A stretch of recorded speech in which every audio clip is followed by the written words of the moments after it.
Today's Devo is called Clean Hands, and it's very interesting as well. We're talking about hands.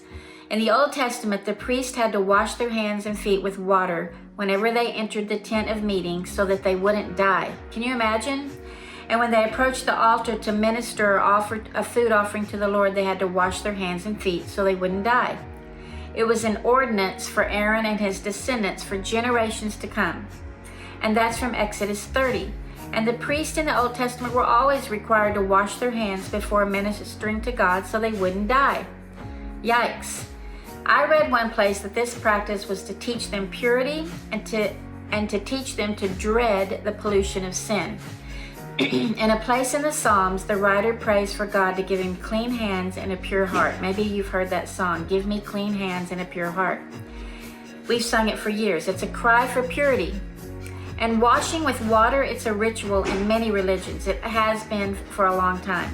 Hands and feet represented men coming and going, and that's why they needed to be seen as clean before worship.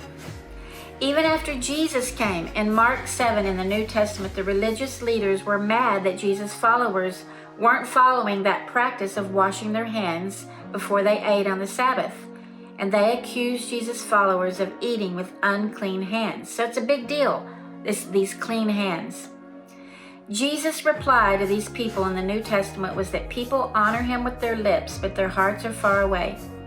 He accused these leaders of holding on to traditions of men and how that they try to be outside clean as a whistle, but the inside is so impure. And what's the point in that?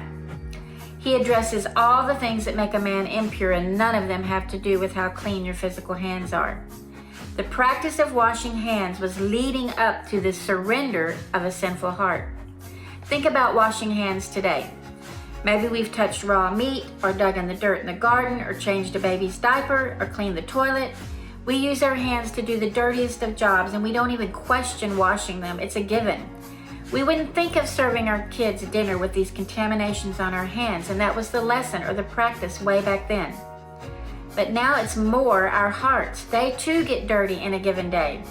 We think evil thoughts, we hold hatred, we grab onto greed, we rise up in arrogance, all sorts of things that contaminate our thinking and our doing and our attitudes. And we can't wash those things away with water.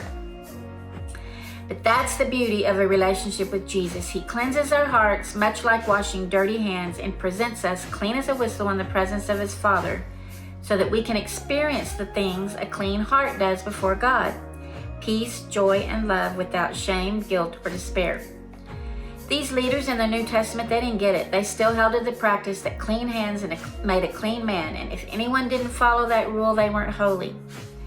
But Jesus had come to offer a better way of cleaning the inside so that one wouldn't be found among the ones pointing fingers, accusing, or judging. Jesus even called these guys dull of understanding and hearing. So even when we wash our hands, we often leave dirt under our fingernails. Bacteria might reside on our palms, and our hands are going to get dirty again within minutes. We have all found that out in the pandemic. But the cleanse that Jesus offers of our hearts is complete. It's so cool. I am thankful that the rituals in the Old Testament were examples and a forerunner to the freedom we have in our relationship with the Savior that came to fulfill all the laws made so that we could enter the presence of a holy God. No amount of washing or scrubbing away our attitudes or thoughts will do. We don't have the ability to clean up, so to speak, but he does. So next time you run your dirty hands under a faucet pouring out water and you scrub with soap to make your hands clean, think about this story and give thanks that you can enter in his presence, immersed in his love without fear to a holy God, because of Jesus, who washes us clean daily as we come with him with open hands in surrender to the cleanse.